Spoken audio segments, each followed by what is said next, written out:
forest is not a place. It's a presence. A living thing with a pulse you can feel if you stand still long enough. In the Oregon Cascades, where the Douglas firs thrust upward like the vertebrae of some ancient, slumbering beast, the air is thick with the scent of pine and wet earth, sharp with a promise of solitude that drew me in when I could no longer bear the world below. My name is Arland Granger, and for 3 years, I've been a fire lookout at Tower 6, perched atop a splintered relic from the 1950s, its rusted railings flaking red as old blood, its wood groaning under the wind's weight like the bones of something long dead. The trapdoor creaks with every gust, a warning I'd learned to ignore, and the cabin's tight walls hold just enough space for a cot, a stove, and a radio that spits static like a dying man's breath. I came here to escape. 5 years ago, my wife slipped away, cancer eating her from the inside until she was gone, leaving me a hollow shell, a man who couldn't stand the chatter of condolence cards or the hum of city life. This job was my retreat, a way to vanish without leaving the earth entirely. Most days it was simple. Sit with a mug of coffee gone cold, scan the horizon for smoke, let the wind's mournful hymn through the tower's cracks be my only companion. The birds would perch on the balcony's edge, their beady eyes glinting like they knew secrets I didn't, and I'd watch them, envying their freedom to flee. I'd always been a loner, even before her death, but up here, solitude became a tangible thing. A friend I could touch, taste, lean into when the memories grew too heavy. The rhythm was slow, predictable, a salve for a heart that no longer raced for anything but the next sunrise. Until that day, when the forest turned its gaze upon me, and the silence became a lie. It was dusk, the sky a bruise of crimson and amber, the kind of light that makes the trees look like they're bleeding shadows into the earth. I'd grown used to the quiet, the way it draped itself over the cascades like a shroud, softening the world's edges until it felt almost holy. But this quiet was different, heavier, thicker, as if the forest had swallowed its own breath. The birds, usually a sharp chorus of trills and caws, had vanished, their absence a gaping wound in the soundscape I hadn't noticed until it bled silence. I stepped onto the balcony, the wood sagging beneath my boots, and stretched my legs, shaking off the stiffness of hours spent hunched over maps and logs. That's when I saw it. A shape, quick and dark, darting between the trunks. Too fast for an elk, too large for a bear, too deliberate for anything I could name. My binoculars shook as I trained them on the spot, the lenses fogging with my breath, but whatever it was had slipped into the gloom, leaving only a ripple of unease in its wake. Probably just an elk, I muttered, the words a frail prayer against the cold snake coiling in my gut, tightening with each heartbeat. Couldn't shake it. Back inside, I locked the trapdoor. A ritual I'd never bothered with before, the bolts sliding home with a rasp that echoed in the cabin's tight space. The wind howled, rattling the windows, but beneath it came a sound.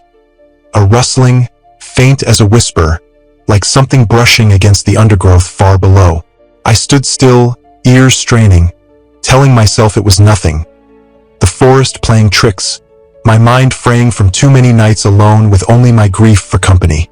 But it grew louder, closer, a rhythm too purposeful to dismiss as wind or wildlife. The hairs on my neck stood rigid, a primal alarm I hadn't felt since childhood, when the dark held shapes I couldn't name but knew were there. Rifle in hand, its weight a cold comfort against my palm, I crept to the balcony's edge, peering into the dusk-lit haze. There, just beyond the tree line, it crouched, a thing of long, thin limbs, insect-like in their unnatural bend, its back hunched under some unseen burden. When it rose, it towered over the pines, its head scraping the lowest branches, moving with a grace that mocked the clumsy chaos of nature. A predator's elegance, calculated and wrong. My heart thudded, a drumbeat against my ribs, as I aimed the rifle, finger hovering over the trigger, sweat beading on my brow despite the evening chill. But I didn't shoot. It was too far for a clear shot, too strange to risk angering, too wrong to fit into any category I knew. Bear, cougar, elk, nothing matched. What was it? A mutation born of the forest's depths? A nightmare given flesh by my own isolation? I retreated, bolting the cabin door, double-checking the trapdoor's latch as if that flimsy barrier could hold back whatever stalked below. The radio spat static as I called dispatch. Tower 6. Over. Something's out here, big. Fast. Do you copy? Nothing answered but a hiss. A faint exhalation that seemed to rise from the forest itself, mocking my plea. Hours crawled by, the rifle across my lap, its barrel glinting in the dim light of the lantern as shadows danced on the walls. The wind howled, a mournful wail through the trees, but it was midnight when the Rayal sound came. A low, grating scrape against the tower's side, claws on wood, deliberate and close. My pulse quickened, breath shallow in my throat, as the trapdoor rattled. Once, twice, then a violent shake, as if something massive tested its strength. I fired through the wood, the blast a thunderclap in the confined space, deafening me to my own gasp as the acrid smell of gunpowder filled the air. Silence fell, thick and sudden, then a thump, heavy, final, like a body hitting the earth. Rifle still raised, I stepped onto the balcony, the night air cold against my sweat-slick skin, my breath clouding in the dark. Below it sprawled, a twisted mass of pale, taut skin stretched over bone, limbs splayed at angles that defied anatomy. A spider crushed underfoot, but massive, its deer-like head tilted at an impossible angle. Its eyes, God, those eyes! I refused to linger on them. They were too deep, too knowing, too alive even in death, as if they still watched me, judged me, waited for something I couldn't give. I stayed there, perched like a vulture over carrion, until dawn painted the sky a sickly gray, the light filtering through the trees in thin, reluctant threads. The creature remained, broken but real, its presence a scar on the forest floor, a wound that wouldn't heal. I climbed down, rifle trembling in my grip, the air thick with the stench of rot and something metallic, unnatural. Up close, it was worse. Its skin pallid and stretched, its bones jutting like the frame of some aborted creation, its eyes unblinking even in the morning's glare. The authorities came, their boots crunching the pine needles, their faces paling as they circled it, their hands hesitant as they loaded it into the truck. They muttered about mutated animals, their voices low as if afraid to wake something else, but their eyes betrayed them. They knew it was no bear, no cougar, no thing of this earth. I knew better too. It wasn't from this world. Not the one I'd known, not the one I'd fled to. And as their truck rumbled away, dust clouding the trail, I felt it still. Those unseen eyes, watching from the trees, waiting in the shadows beyond my sight. I packed my gear that day, left the tower to its ghosts, and swore I'd never return. But the forest doesn't forget. It remembers, it watches, and it hungers. Reader, would you climb those creaking stairs, rifle in hand, to sit alone in a tower where the silence isn't empty? Could you face the wild when it turns its gaze upon you, when it knows your name? The mechanics of dread, Dustin McCrae's encounter. Dustin McCrae wasn't born to the wild. He was forged in the glow of acetylene torches and the rumble of engines. For decades, he'd lived in Denver, elbow deep in the guts of muscle cars beside his father, a man whose hands moved with the precision of a surgeon and the strength of a blacksmith. Together, they'd resurrected 67 Camaros with paint so black it swallowed light, 72 Mustangs that growled like chained beasts, machines that turned heads at car shows and filled the shop with the sharp tang of oil and gasoline. His father's voice, a low rumble of wisdom, had guided him through every bolt and piston, a steady presence until it wasn't, until a heart attack stole him away, quick as a spark snuffed out. The shop became a mausoleum, its silence louder than any engine, and Dustin sold it, unable to bear the echoes of a life that no longer fit. He fled to Roosevelt National Forest, 20 miles from the nearest ranger station, to a fire lookout tower perched high above a sea of green. A new rhythm, a new purpose. 3 weeks in, he'd settled into the solitude. Books stacked by the cot, their pages yellowed from countless rereads. Coffee brewing on a battered stove, its bitter steam a lifeline against the quiet. A shotgun propped by the door, its barrel scratched F. From years of idle handling, a precaution against bears or cougars too bold for their own good. The isolation wasn't a burden. It was a balm, a way to stitch up a heart torn raw by loss, to let the forest's vastness fill the hollow where his father's laughter once lived. That night, though the forest turned on him, its piece of mask peeled away to reveal something older, hungrier. The air was colder than usual, a biting edge that slipped through the tower's cracks, whistling like a dirge through the warped boards. He'd been up late, the radio crackling with static and a low hiss he couldn't place.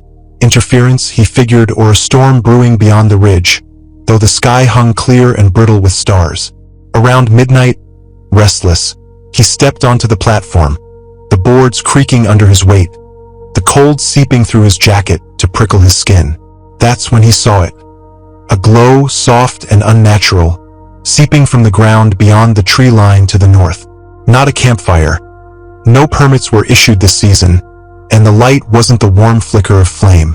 It was colder, more like the bioluminescence of deep-sea creatures or algae glowing in a tide pool, a sickly shimmer that didn't belong in the dry pine and earth of the forest.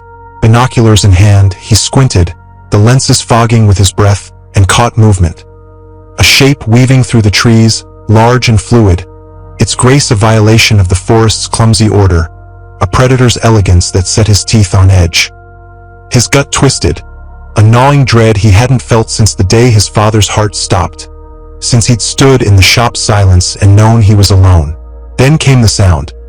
A deep hum, not a howl or a roar, but a vibration like metal scraping bone, rising from the earth itself, thrumming through the tower's frame until the radio erupted in static so loud he ripped the plug from the wall. The silence that followed heavier than before, pressing against his chest. Shotgun gripped tight, its stock slick with sweat. He waited, the glow fading into the dark, the forest holding its breath as if it knew what came next. Hours ticked by, the tower a fragile shell against the night, its walls trembling with every gust, until 2 a.m. brought a new noise. Heavy steps in the underbrush, deliberate and closing in, each crunch a hammer against his nerves. Flashlight beam trembling, he aimed it downward and caught it. Something huge, crouched low against the tower's base, its body pressed tight to the wood, its weight bowing the supports. It wasn't an animal he knew. Long, spindly legs bent like a praying mantis, bulkier, more muscular. Its skin rough as alligator hide but shimmering faintly in the dark. A sickly iridescence that caught the light and threw it back warped. Its chest rose and fell, slow, deliberate breaths steaming in the cold. A rhythm too calm for the chaos of its form. He froze, the shotgun's barrel glinting, as it lifted its head. A mass of tendrils, no snout, no face, just writhing threads tasting the air, grotesque and alien. A thing that shouldn't exist. His breath hitched, his mind racing for a name. Bear, cougar, something, but nothing fit.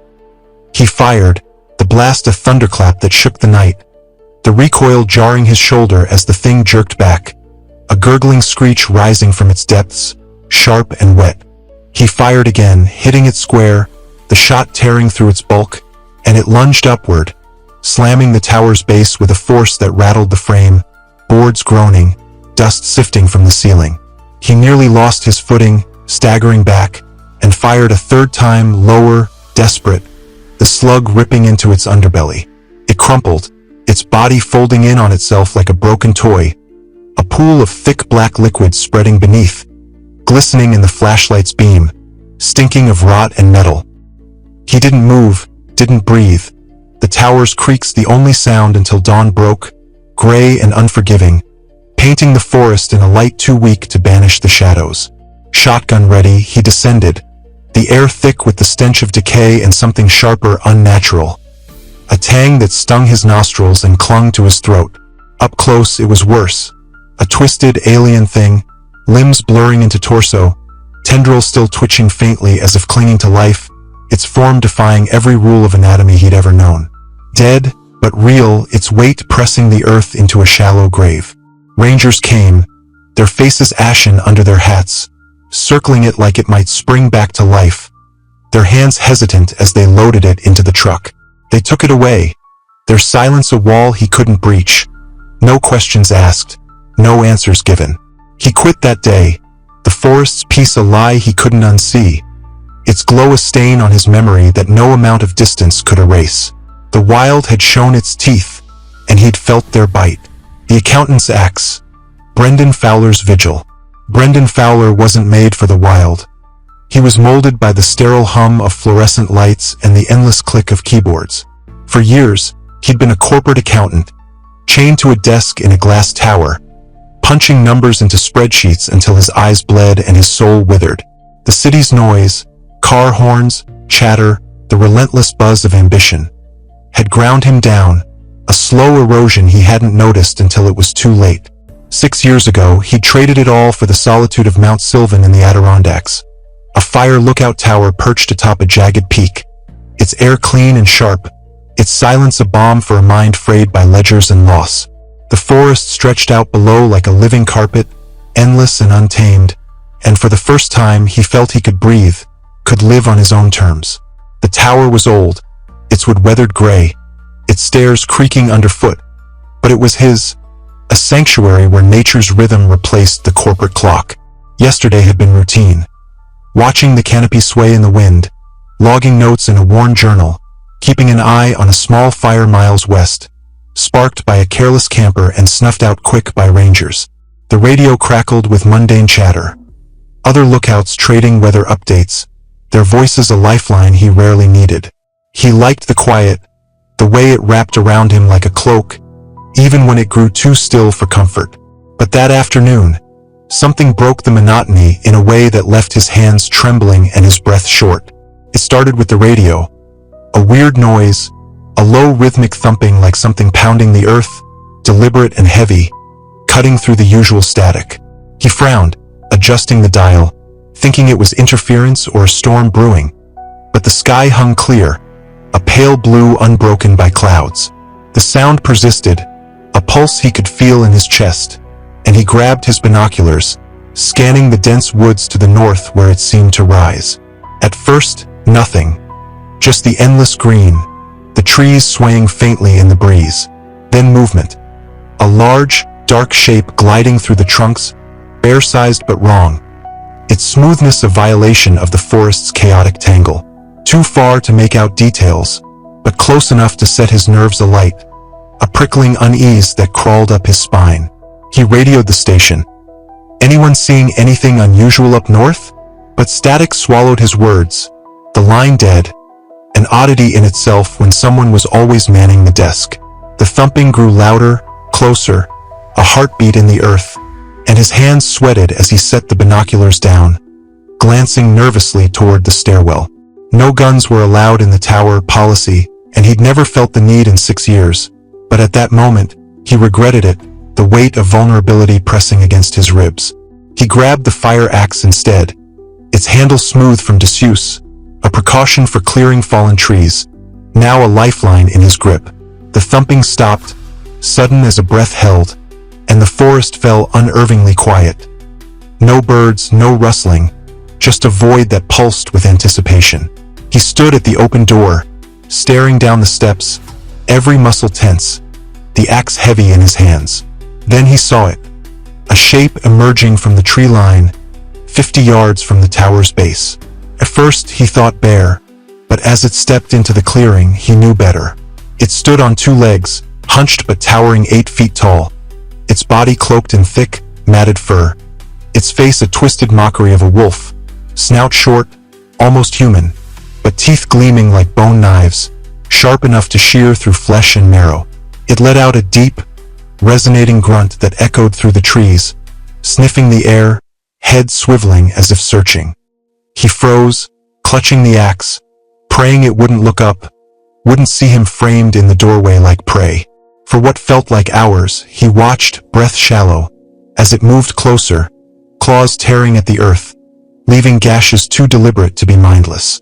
It was hunting, intelligent, purposeful, its movements a predator's dance he couldn't fathom. His mind raced, bear, wolf, something else, but nothing fit, nothing explained the way it glided, the way it knew. Just as it reached the tower's shadow, the radio crackled back to life. "Brendan, you there? Reports of strange activity your way." And the creature's head snapped toward the sound, its body going rigid. Without thinking, he lunged, yanking the volume down, but too late. It grunted again, sharper, more aggressive, and started toward the stairs. His heart pounded, hands shaking as he backed away, the axe a frail shield. Then, impossibly, it stopped, head jerking up, sniffing something beyond him, something that froze at mid-step. Slowly, it retreated, still facing the tower, before vanishing into the trees. He didn't move until the forest sounds returned. Birds, wind, life, hours later. Only then did he dare turn the radio back on, whispering, "I'm here. Something big out there." The response was clipped, "Copy. We've had sightings. Teams coming. Stay put." He didn't tell them everything. How could he describe it? Not bear, not wolf, not anything of this world. Morning brought the team, and with them, evidence. Deep claw marks in the earth around the tower, shredded bark trailing into the woods, a message etched in the wild. They took samples, left, but he knew those weren't animal scratches. The forest peace was gone, its silence a lie he'd never trust again. The hiker's grave, Tower 34's lost souls. Tower 34 sits deep in Oregon's Deschutes National Forest, a lonely sentinel amid ancient Douglas firs that stand like guardians of secrets older than time. I've been here a while. Name's not important, just another soul drawn to the wild's quiet embrace, away from the city's chaos that once clawed at my sanity. The job's more than watching for smoke. Hiking trails, maintaining gear, guiding lost hikers back to safety when the forest swallows them whole. Solitude's been good to me, a balm for a mind that used to scream. The trees silence a wisdom that quiets the soul. Or it did until 2 months ago when the wild showed me its teeth. It started routine, checking the perimeter, testing the radios, hiking the area's edges. The trees here are old, their bark rough as history, their branches reaching out like skeletal hands. That afternoon, the radio crackled. Hikers missing near an old trail west, unmaintained for years, a tangle of cliffs and switchbacks only fools would brave. I wasn't surprised, these woods devour the careless, but I packed a bag, figuring I'd camp if it took too long. By dusk, I was halfway there, the light slipping away, the air growing thick, the trees closing in. Normally, I don't mind the dark. It's peaceful, a cloak I wear willingly. But something felt off, a weight pressing against my chest I couldn't shake. Around midnight, I found their campsite. A tent ripped open, fabric shredded in long, violent tears, no sign of the hikers. The ground was torn up, deep gashes in the dirt, a struggle's echo, but no blood. That's what got me. I've seen animal attacks. Bear, cougar. There's always blood, a messy signature of nature's indifference. This was clean, too precise. I radioed in, but static answered, a low hum pulsing through the interference like a heartbeat. The signal's always sketchy out here, but this was different, wrong. I stayed, flashlight sweeping the trees, trying to piece it together. Bear, mountain lion? But the gashes were too deep, too intentional, as if something massive had clawed through with purpose. Then I heard it. A snap, heavy, like a twig breaking under a weight no animal should carry. My flashlight flickered, beam trembling as it swept the trunks, and I caught glimpses. Something tall, quick, a flash of gray, a distorted shadow weaving between the trees. It moved like nothing I'd seen. Not bear, not cat, not anything of this world. I stood still, breath shallow, until it stepped into the clearing, and my stomach dropped. Massive, 7 or 8 feet tall, hunched like a gorilla but with limbs unnaturally long stretched, its skin a sickly leathery gray. Its snout was wolf-like but jagged, malformed, claws absurdly large, knives of flesh, and it stalked toward me in silence, cold and pure, a predator's intent in its stillness. I had a rifle strapped to my back, but I froze, paralyzed, watching this impossibility close the gap. It lunged, claws tearing the air where I'd stood, and I dove, scrambling back, pulling the rifle free. I fired, the shot echoing through the woods, but it barely flinched, the bullet a pinprick against its bulk. Another shot, this time to the shoulder, and it groaned. a sound not animal but the earth itself in pain. I ran, no shame in it, deeper into the woods, its crashing steps behind me, a speed that defied reason. I knew these trails, weaving through undergrowth, ducking branches, but it followed, relentless, circling just out of sight, that hum pulsing in the air like it drew power from the forest's heart. A ravine loomed, the only way forward.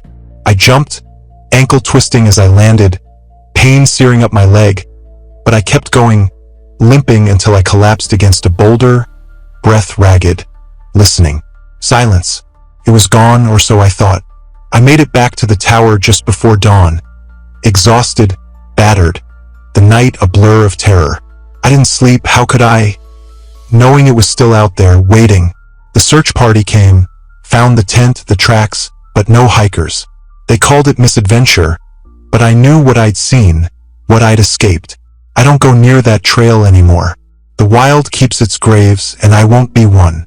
The biologist's burden, Morgan Abbott's discovery. Morgan Abbott wasn't always a fire lookout.